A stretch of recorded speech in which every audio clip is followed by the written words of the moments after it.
છે, પણ આજે કાઉન્ટર પર નજર કરો તમને, બિકોઝ માર્કેટનો મૂડ એકદમ અપલિફ્ટ છે, 3% મજબૂતી જોવા મળશે. પણ ઇન્ડસ ટાવર, વિરાટ, કઈ રીતના જોઈ રહ્યા છો?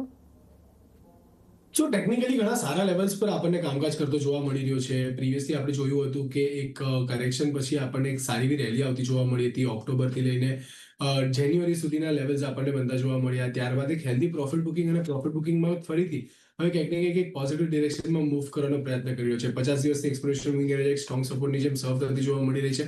તો પ્રોબેબલી આવતા દિવસોમાં પણ ત્યાં આપણને એક સારો સપોર્ટ બનતો જોવા મળી શકે છે. 415 420 ની આસપાસના લેવલ છે જે ઇમ્પોર્ટન્ટ સપોર્ટની જેમ કામ કરતા જોવા મળી શકે છે. ઉપરની સાઈડ પર વાત કરીએ તો ક્યાંક ને ક્યાંક ઇમિડિયેટ હર્ડલની વાત કરીએ તો 475 ની આસપાસના લેવલ છે, પરંતુ જો એ સરપાસ થાય તો 500 સુધીનો બાઉન્સ તમે ઇન્ડસ ટાવરમાં આવતો જોવા મળી શકે છે. તો ઓવરઓલ એક પોઝિટિવ આઉટલુક રાખીને તમે ધ્યાનમાં રાખીને ચાલી શકો છો.